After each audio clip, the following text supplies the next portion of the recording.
Buenos días, bienvenidos nuevamente a una sesión de sábados de USPED. Yo soy César David Llano San Clemente, soy intensivista pediatra, hago parte de la junta directiva de USPED Latinoamérica y me desempeño como intensivista pediatra en el Hospital Pablo Tobón Uribe de la ciudad de Medellín. Es un hospital de cuarto nivel en el cual estamos implementando la ecografía a pie de cama y vamos a hablar de la ecografía pulmonar, pero no vamos a tomar este tema desde la perspectiva de enseñanza de qué se trata la ecografía pulmonar, cómo se realiza, porque ya tenemos otras charlas al respecto, sino que vamos a centrarnos en cuál es su fortaleza en la toma de decisiones desde un tinte práctico y sobre todo mirando académicamente qué hay y cuál es el futuro de esta práctica. Quiero empezar con esta diapositiva resaltando que el doctor Lichtenstein es uno de los médicos que más ha trabajado en ecografía pulmonar y tiene una publicación del año 2014, hace ya bastantes años, en la cual nos da unas razones para practicar la ecografía en el ámbito del cuidado crítico. Se puede realizar con un equipo simple. En el tórax se generan artefactos a partir de gases y fluidos, y es lo que vamos a interpretar. Los pulmones son los órganos de mayor volumen y así se pueden estandarizar áreas, incluso en niños tan chiquitos o pacientes neonatales. Todos los signos parten desde la línea pleural, y ya vamos a ver esto porque es importante. Los signos ecográficos son principalmente artefactos, es decir, cuando vemos líneas A, no quiere decir que el pulmón tiene líneas en esa disposición, sino que son artefactos que parten desde la línea pleural. Los pulmones son órganos vitales, los signos que surgen de la línea pleural son principalmente dinámicos y casi todos los trastornos agudos que ponen en peligro la vida colindan con la línea pleural, lo que explica el potencial de la ecografía. El 95% de las alteraciones pulmonares tienen contacto con la parte más superficial que es la pleura y de allí es donde se generan todos estos artefactos que vamos a interpretar como normales o anormales y ayudarnos en la patología de los pacientes. Históricamente, ¿qué ha pasado? Hay una división entre el año 2015-2018 con un antes y un después. Previamente al 2015 se hacían esta pregunta que aparece aquí. ¿Hay más limitaciones que ventajas? Pues evidentemente la pediatría siempre ha estado un poco rezagada respecto a la medicina de adultos. Entonces decían que hacían falta estudios en la población pediátrica, decían que necesitaban que hubiera un contacto entre el pulmón enfermo y la pleura y desconocían que el 95% de estas entidades tenían contacto con la pleura. Pensaban que los fenómenos acústicos no eran unos adecuados biomarcadores y había sobre todo una dificultad en la interpretación de los hallazgos porque estaban en pañales en la ecografía pulmonar a pie de cama. Un poco más adelante aparece este concepto de ALARA, que es un concepto de la radiología, en el cual nos dicen que las radiaciones deben ser tan bajas como sean razonablemente posible, por sus siglas en inglés, as low as reasonably achievable, y comienzan entre el 2015 y el 2018 a trabajar mucho en ecografía en general, puntualmente en la ecografía pulmonar. Después del año 2015 comienzan a realizar bastantes estudios y entre ellos Volpi Shelley, quien hace un estudio prospectivo para comparar la tomografía con la ecografía a pie de cama, evaluando el comportamiento de las líneas B según los hallazgos tomográficos y comienzan a ver que hay muy buena correlación. Entonces encuentra una mejor caracterización de las lesiones radiográficas con la ecografía pulmonar, una detección de pequeñas consolidaciones subpleurales que no son visibles por medio de la radiografía. Comienzan a hablar de un diagnóstico y monitoreo del edema pulmonar agudo en el paciente cardiovascular, el diagnóstico y monitoreo de condiciones como atelectasias y neumotórax, el monitoreo del reclutamiento alveolar y diagnóstico y caracterización de derrames pleurales de menos de 10 mililitros. Por eso después de esa fecha, a partir del 2018 comienza una reevaluación de su uso y comienza a utilizarse con mayor frecuencia, no solamente en las unidades de cuidado intensivo, sino en urgencias y en hospitalización. Aquí algunas fotos entonces de algo que probablemente ustedes ya han visto. Tenemos en las flechas de la parte izquierda una línea pleural y las pequeñas pirámides que señalan las líneas A como un efecto de reverberación de la línea pleural. Al lado derecho es una imagen estática, no es un video, pero lo que quiere mostrar es un punto pulmonar o un punto pulmón de un neumotórax. Arriba la imagen en 2D y en la parte inferior la imagen en modo M, en donde vemos la interfase con un signo de código de barras. Otras imágenes patológicas, en la parte de arriba vemos un derrame pleural que está resaltado con el asterisco. En la parte de abajo tenemos tres imágenes que se van diferenciando según la cantidad de líneas B. Del lado izquierdo al lado derecho podemos ir contando que hay líneas en un sentido vertical que van desde la pleura hasta el final de la pantalla, resaltando esto porque sobre todo en la figura de la mitad y la del lado derecho, sobre todo en la de la mitad, van a haber unas líneas que no llegan hasta el final de la pantalla, que son las líneas Z, y allí comenzar a caracterizar, por ejemplo, un SRA, un edema agudo de pulmón, un edema alveolo intersticial en general.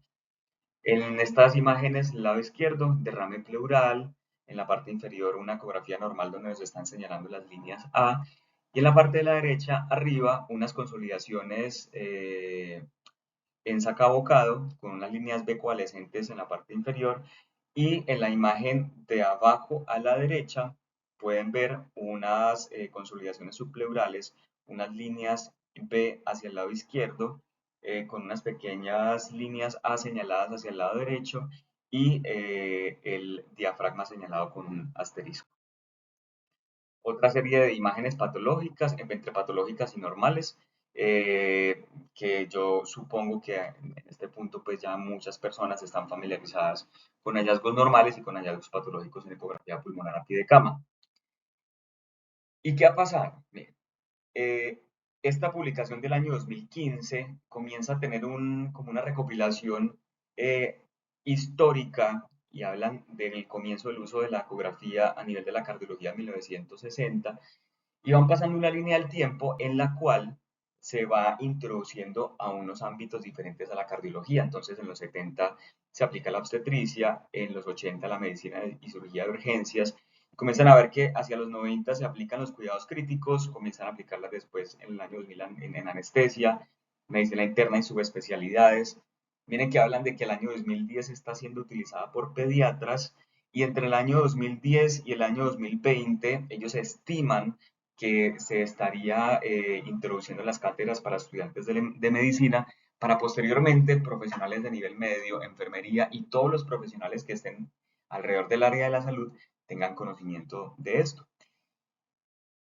Esta publicación es del año 2015, que es donde está trazada esta línea. Se supone que para esta fecha los pediatras y los estudiantes de medicina ya están formándose. Pero yo hablo por mi país, probablemente por muchos países de Latinoamérica, por las instituciones donde trabajo y donde me he formado, en las cuales no hay una formación actual ya desarrollada para pediatras y está apenas en pañales la formación para estudiantes de medicina. Y estamos en el año 2023, donde se supone que ya muchos deberían estar formados al respecto. ¿Y cuáles son las dificultades entonces para implementar el POCUS? Tenemos limitaciones para el entrenamiento formal. Hay currículos recientemente establecidos en muy pocos hospitales. Hay cursos, pero con ofertas pocos frecuentes. Entonces, por ejemplo, estos cursos en Estados Unidos de educación médica continua son muy esporádicos y tienen a veces muy poca difusión en Latinoamérica. Y hay una metodología docente poco práctica. ¿A qué me refiero con esto? Estos cursos que hacen ofertas, además de que son poco frecuentes, son cursos de 2, máximo 3 días de un corte transversal. ¿Qué quiere decir eso? Que te pasan una parte teórica y una parte aparentemente práctica que se hace basados básicamente en videos, pero que no tienes un acompañamiento docente en el tiempo para que te vayan corrigiendo y puliendo la técnica ecográfica. Hay muy pocos currículums que son realizados de corte longitudinal, que es lo que en verdad va a pulir los conocimientos cuando se trata de desarrollar competencias prácticas como la ecografía a pie de cama. Este es una publicación en el Ultrasound Journal en el año 2022 en el cual analizan un microcurrículum que se hace para fellows, para estudiantes de subespecialización de cuidado crítico pediátrico en la Universidad de Alabama. Ellos desarrollan un currículum institucional con objetivos claros y medición de resultados y se basan en estas cosas: una identificación del problema, evaluación de las necesidades de los servicios, establecer metas y objetivos, hacer estrategias de educación longitudinales, implementar y finalmente evaluar y retroalimentar. Se trazan entonces el funcionamiento operativo, no solamente evaluación, sino procedimientos para el área de cuidado crítico, que son accesos vasculares y procedimientos no vasculares, y procedimientos diagnósticos, imágenes cardíacas, evaluación hemodinámica, imágenes pulmonares, que es lo que estamos hablando hoy, descripción de examen pulmonar completo, identificación de neumotórax, derrame pleural, consolidaciones y conocer las limitaciones para las imágenes pulmonares y finalmente las imágenes abdominales.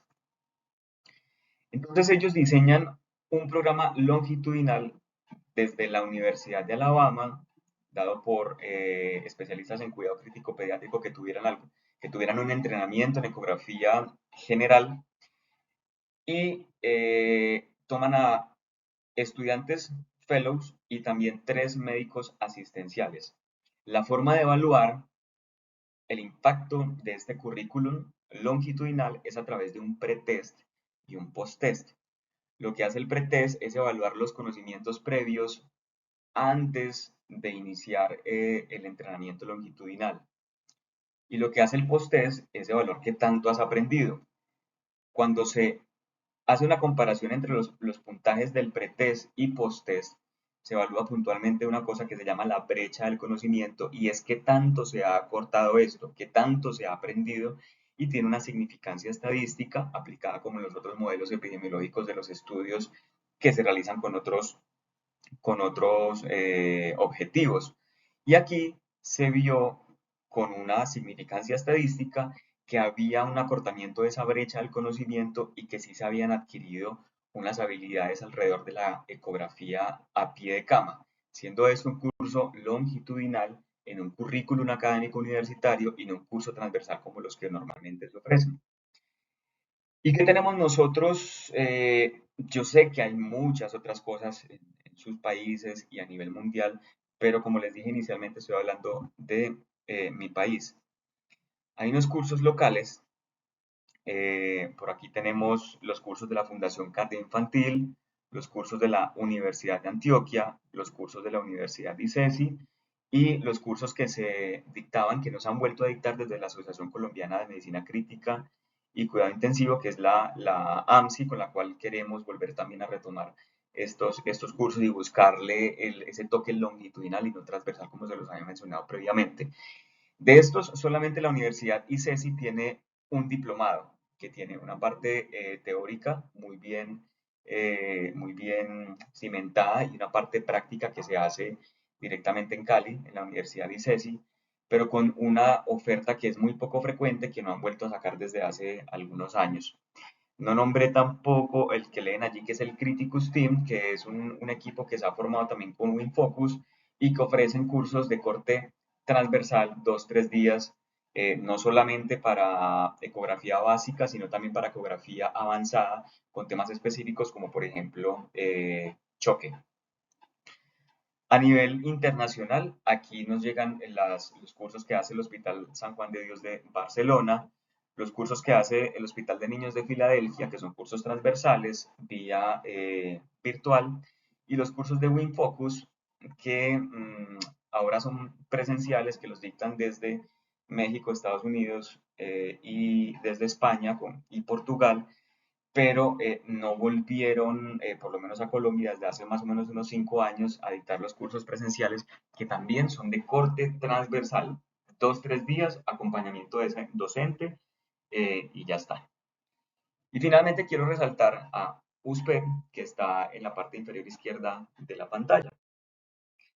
USPED, ¿cómo nació? 2020 a partir de cursos, USPED nació a partir de reuniones que comenzamos a tener con fines académicos, y está formado por diferentes representantes de varios países como Argentina, México, Perú, Colombia, Bolivia, Honduras y Ecuador, que cada vez estamos creciendo más, nos dedicamos a la docencia, a la investigación, y desde el 2020 comenzamos a hacer cursos, y cada vez se han ido extendiendo más, conociendo más. ¿Y cuál es el plus de esto? Que tenemos cursos longitudinales híbridos para residentes de Latinoamérica, residentes de cuidado crítico pediátrico. En este momento estamos, me corregirá Javi, por el sexto curso longitudinal para residentes de Latinoamérica, está en curso en este momento, y tiene un acompañamiento de un tutor por cada unidad académica en cada país, eh, con una parte virtual y una parte en la medida de lo posible presencial, con un acompañamiento permanente y unidades de módulos temáticos que se van desarrollando semanalmente. No tenemos un curso de 2, 3 días, sino que es un curso de varias semanas en el cual tenemos un acompañamiento docente permanente. Ya se han dictado también cursos para enfermería, formación presencial en Argentina, talleres presenciales en Paraguay, programas de capacitación científica para la Sociedad Argentina de Terapia Intensiva Protiped y la Sociedad Argentina de Pediatría. Y ya contamos con más de 400 alumnos de más de 10 países y alrededor de 60 unidades hospitalarias. Y probablemente al final de este video pueda haber, de esta charla, pueda haber un spam de Javi de qué se viene para USPED, que esperamos crecer cada vez más. Ahora me meto a la experiencia local. Como ya les había comentado, yo trabajo en el Hospital Palotón Uribe de la ciudad de Medellín. Allí el pool de intensivistas, actualmente, esta semana, estamos finalizando la formación longitudinal de la ecografía a pie de cama. No solamente pulmonar, sino ecografía general a pie de cama para intensivistas. Específicamente para la parte pulmonar, entonces, son los objetivos que ustedes están viendo allí. Aprender la técnica para obtener ventanas ecográficas pulmonares y desarrollar una evaluación secuencial. Identificar la anatomía y semiología ecográfica respiratoria normal, líneas A, líneas B, deslizamiento pleural, ángulos costofrénicos. Identificar hallazgos con significado patológico, identificación del derrame pleural y caracterización en cuanto a probable composición. El diseño, como les digo, es longitudinal. Actualmente estamos terminando 7 meses de entrenamiento. Estamos en cada unidad o módulo temático desarrollando pretest y posttest basados en este estudio de la Universidad de Alabama y los conocimientos que tienen los docentes de docencia universitaria. Se hace una parte teórica, una parte práctica y trabajamos en simulación. La simulación la hacemos con unos modelos en los cuales habíamos, pues en las partes vasculares contamos con un Phantom, pero la parte de simulación la hacemos entre compañeros y desarrollamos una serie de casos clínicos proyectando en pantallas de televisor las fotos y los videos. Eh, Evaluamos también los pacientes después de hacer la simulación y tenemos un acompañamiento docente. Se dejan unas tareas prácticas, con las cuales pues, las personas que trabajan mucho en docencia saben que las tareas prácticas ayudan a pulir estos conocimientos y posteriormente las evaluamos y hacemos una nota. Sin terminar todavía el curso de práctica de ecografía general a pie de cama, comenzamos a evaluar con una encuesta estas preguntas que ustedes ven ahí rápidamente y nos preguntamos cuántas radiografías de tórax pide aproximadamente en una semana. En mi unidad hospitalaria se piden entre 1 y 3 radiografías cada intensivista, cada médico. Tenemos aquí 9 respuestas por semana. Más o menos, si son 9 médicos que respondieron esta encuesta, somos más, pero esta la respondieron 9 médicos y hacen 3 radiografías, son entre 27 con promedio, poco menos podría ser. pero estamos irradiando frecuentemente a los pacientes. ¿Cuál es el principal propósito al solicitar una radiografía de tórax? Casi todos lo piden como una ayuda diagnóstica, aunque hay un porcentaje que es considerable que es un método de ayuda para una decisión terapéutica inmediata. ¿Y cuáles son las indicaciones más frecuentes por las que usted solicita la radiografía? Son principalmente para la verificación de la posición del tubo orotraqueal y por un deterioro clínico de un paciente. Después de eso está seguida por una sospecha de un neumotórax para identificación de condiciones mórbidas asociadas a un paciente hospitalizado y sospecha de un derrame pleural. ¿Ha tenido alguna formación ecográfica pulmonar a pie de cama previo al curso POCUS que se está realizando en el hospital? Sí, un 22%, que son pocos. ¿Y qué tipo de formación han recibido? Pues son principalmente cursos virtuales teóricos y cursos teórico-prácticos de corte transversal. Les preguntamos que si creían que el entrenamiento en ecografía pulmonar a pie de cama había sido útil para su práctica médica. Todos dijeron que sí. Y también consideran que hay un beneficio para el paciente al introducir la ecografía pulmonar en la evaluación de rutina. O sea, tanto un beneficio para el médico que ha aprendido, que va a tomar decisiones, y para el paciente por una menor radiación principalmente. Después de realizar el módulo de ecografía pulmonar del curso POCUS, ¿cuántos estudios ecográficos se realiza en promedio en una semana? Entre 1 y 3 en una semana, que es más o menos la misma proporción que se estaban haciendo estudios de radiografías. ¿Y con qué indicaciones realiza la ecografía pulmonar a pie de cama? Sospecha neumotórax. Miren que en la encuesta anterior vimos que la sospecha de neumotórax era una de las principales causas por las cuales los intensivistas pedían una radiografía, y en este momento están haciendo una ecografía por sospecha de neumotórax, por una sospecha de un derrame pleural y por un deterioro clínico en un paciente hospitalizado. Eh, Les voy a aclarar que para la sospecha del derrame pleural están haciendo, los compañeros estábamos haciendo más ecografía a pie de cama, pero como estamos en un proceso de educación y de conocimiento, no solamente por los intensivistas pediatras, sino también acoplándonos al grupo de cirugía infantil, de radiología intervencionista, de oncología, de otras especialidades, eh, hay una proporción de casos en la cual tenemos que pedir apoyo de radiología para, digamos, confirmar lo que encontró el intensivista, sobre todo cuando va a ser un derrame pleural que requiere una intervención quirúrgica o un drenaje. ¿Cree usted que los conocimientos adquiridos en ecografía pulmonar podrían disminuir la cantidad de radiografías? Pues todos nos responden que sí.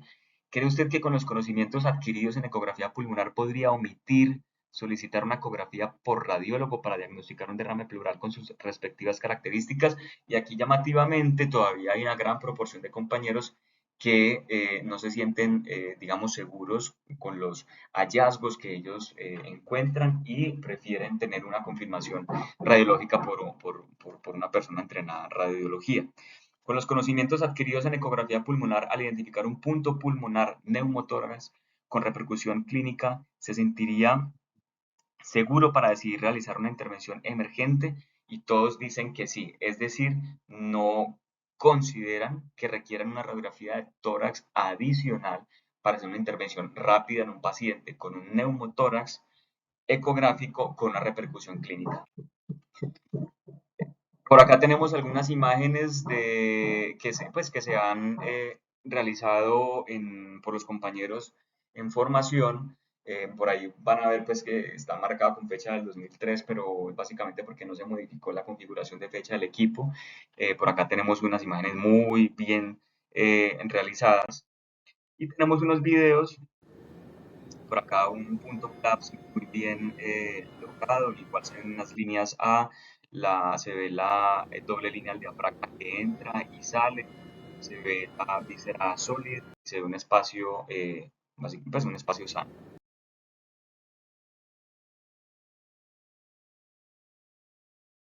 Por acá tenemos otro video en el cual los compañeros reportan la presencia de un neumotórax. Vemos muy bien cómo está el área de interfase entre la pleura que se mueve y la pleura estática. En este caso no se corrió un modo M porque no necesitaba una confirmación por un modo M.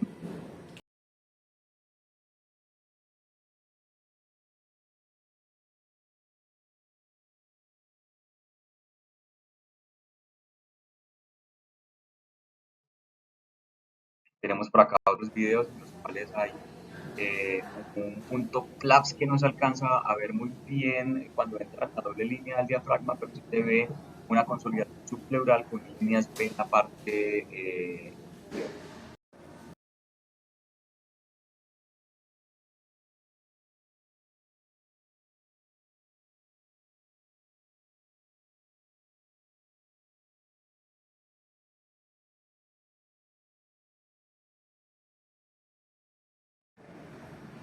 Observamos, si no estoy mal, en la zona 2 y se observa, de pronto tiene mucha, no es que tenga mucha ganancia, sino que no fue sacado directamente del equipo, sino grabado desde la pantalla del equipo. Va una pequeña consolidación subdural con las líneas B, sin más o menos 3 a 5 por ese espacio eh,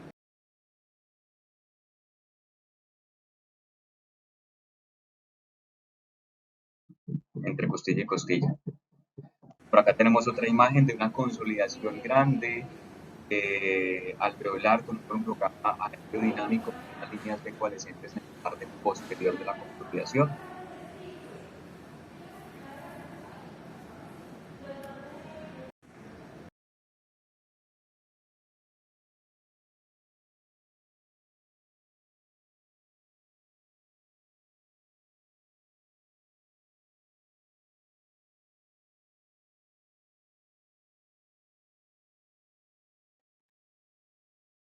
Otro video en zona 2 en la cual se ve un signo del cuadrado con un derrame pleural y unas consolidaciones con un parénquima pulmonar que no se ve muy sano.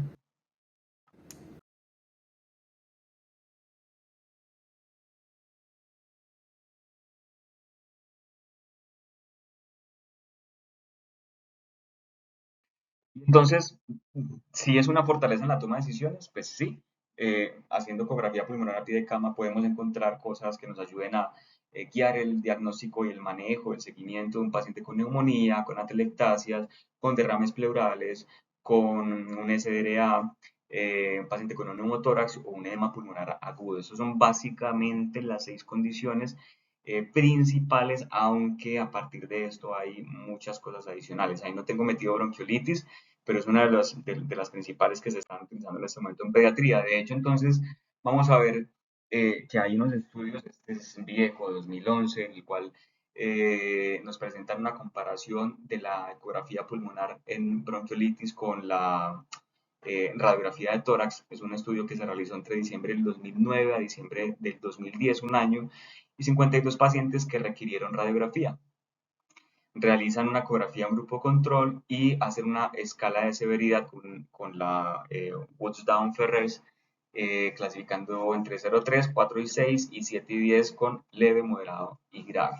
Hicieron solamente radiografía posterior anterior, no hicieron una radiografía lateral y practicaron entonces una ecografía pulmonar que sería luz por long ultrasound. Lo digo porque de pronto en las diapositivas siguientes vamos a encontrar estas iniciales y encontraron básicamente, buscaron básicamente consolidaciones subpleurales, líneas B compactas, anormalidades en la línea pleural, líneas B múltiples focales o un patrón normal. En la parte de bronquiolitis y ecografía reportan 44 pacientes con consolidaciones subpleurales, 23 con alteraciones de la línea pleural, 5 pacientes con líneas B aisladas sin ningún significado clínico y 34 pacientes con líneas B compactas con tendencia a coalescer. Cuando correlacionan con la gravedad, tenemos de derecha a izquierda leve, moderado y grave. Partamos del hecho en que un paciente con una bronquiolitis leve probablemente no le vayamos a hacer una radiografía de entrada y probablemente tampoco requiera una ecografía pulmonar de entrada. Cuando estamos en pacientes con una bronquiolitis moderada o severa que probablemente tengan alguna, pues una presentación, como su nombre lo indica allí, más grave o que tengan algún curso errático, que se estén saliendo pues de la enfermedad, de la clasificación que tengan. Entonces comparan la radiografía con la ecografía y se observa que con la ecografía se detectan de una forma más sensible hallazgos que de pronto con la radiografía no eran encontrables, por decirlo así. Y no solamente eso, entonces los usos en bronquiolitis están dirigidos a la predicción de la necesidad de oxígeno suplementario, la predicción de la necesidad de ingreso a unidad de cuidado intensivo pediátrico, la predicción de la necesidad de ventilación mecánica y la predicción del tiempo en ventilación mecánica.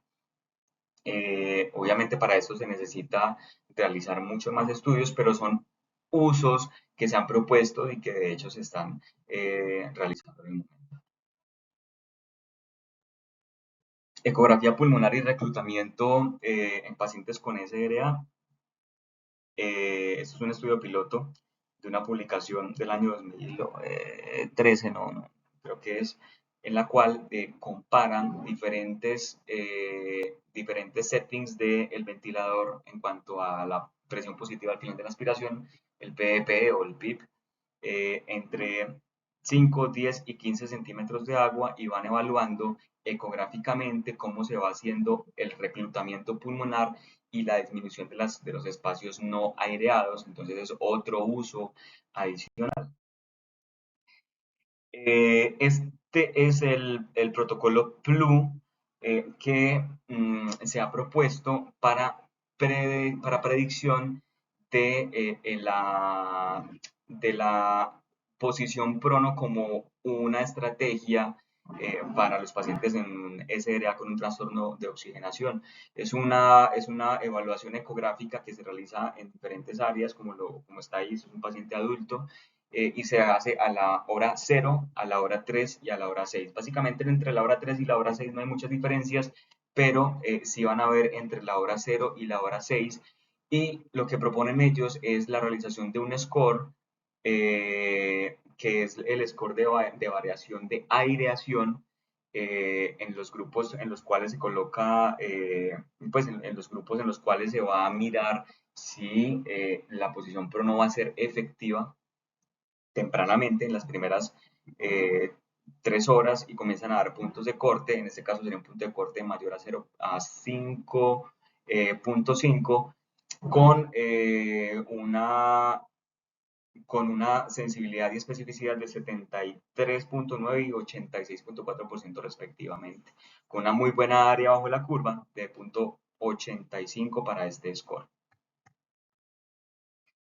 Estas son imágenes en reclutamiento en tiempo real, utilizando ecografía pulmonar. En la parte izquierda, arriba, vemos la imagen estática, no es un video, antes del reclutamiento pulmonar, y en la parte inferior vemos cómo se hace, después de un reclutamiento pulmonar, cómo se ve la pleura con el efecto de reverberación con las líneas A, desapareciendo estas imágenes de consolidación que habían en la imagen previa. O sea, probablemente no se trataba de una neumonía, sino una telectasia, y fue guiado su reclutamiento con ecografía. En la parte derecha también vemos una consolidación, en la parte derecha superior, y después del reclutamiento pulmonar vemos cómo desaparece la consolidación, se ve más claramente la pleura y el tejido pulmonar. Vamos ya finalizando. Este es uno de los formatos del estudio Luz-Paico, que es un estudio prospectivo, observacional, multicéntrico, enfocado a precisión diagnóstica, que está desarrollándose por un grupo español, y en el cual básicamente lo que hacen es evaluar el score, el Luz Score, antes y después, evaluando esta cantidad de áreas pulmonares, como lo ven ustedes en las imágenes, y lo aplican para hacer un seguimiento en SRA. Entonces, evalúan un Luz Score. Este es un ejemplo. Toman estas partes anteriores, laterales y posteriores, y le dan una puntuación dependiendo de los hallazgos que se tengan en cuanto específicamente a las líneas B y consolidaciones. dan un puntaje y después vuelven a hacer el score después de que se han hecho, se han realizado maniobras de reclutamiento o para simplemente evaluar cómo es la evolución de este paciente. Y específicamente en este ejemplo se observa una disminución del score de 21 a 12. O sea, el paciente ha mejorado porque se ha ido reclutando. Otros usos, estudios y propuestas de protocolos, eh, ecografía pulmonar y reclutamiento con PEP, ecografía pulmonar SRA y mortalidad. Probablemente las guías vayan mirando hacia uso de ecografía pulmonar y dejar a un lado la radiografía. Ecografía pulmonar versus TAC en aireación para SRA. Y no solamente la ecografía en los pulmones, sino la evaluación hemodinámica cardiovascular dada por repercusión por SRA o en ventilación mecánica. Recordemos que hay una interacción cardiopulmonar, entonces cuando hablamos de patologías pulmonares o un paciente que está con una ventilación mecánica no invasiva, invasiva o no invasiva, también vamos a tener una repercusión hemodinámica cardiovascular.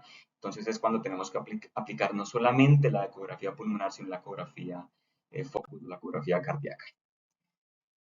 Y ya para terminar, a manera de conclusión, eh, ¿qué vimos o qué vi pues en la elaboración de esta charla? Esta charla les aclaro que fue diseñada para el Congreso de Cuidado Crítico colombiano en el capítulo de pediatría. Es que hace falta entrenamiento formal en ecografía pulmonar. Estamos trabajando en eso, pero todavía nos hace falta desde los hospitales en los que nos desempeñamos hasta los currículos de las escuelas de medicina general, de pediatría y de cuidado crítico pediátrico. Es una herramienta fácilmente aplicable a pie de cama con todos los beneficios que ya conocemos. Hay una utilidad más allá de los protocolos, beneficia tanto al médico tratante como al paciente. Y su presente y futuro es la elaboración de protocolos e inclusión en guías, aunque hay una utilidad más allá de esto. Por aquí les dejo mi correo en caso de que requieran ayudas cognitivas visuales de las bases de datos que tengamos, en caso de que tengan dudas y quieran contactarme o simplemente necesiten que les envíe bibliografía, me pueden escribir. También estamos en el chat de USPED Latinoamérica. Muchas gracias, como siempre, por estar los sábados pendientes de las charlas de USPED. Muchas gracias al grupo por la invitación para participar. Esta charla fue grabada porque en este momento estoy de guardia, pero la idea es que intento conectarme por si hay dudas que quieran aclarar, comentarios o simplemente para estar un rato acompañándolos. Muchas gracias.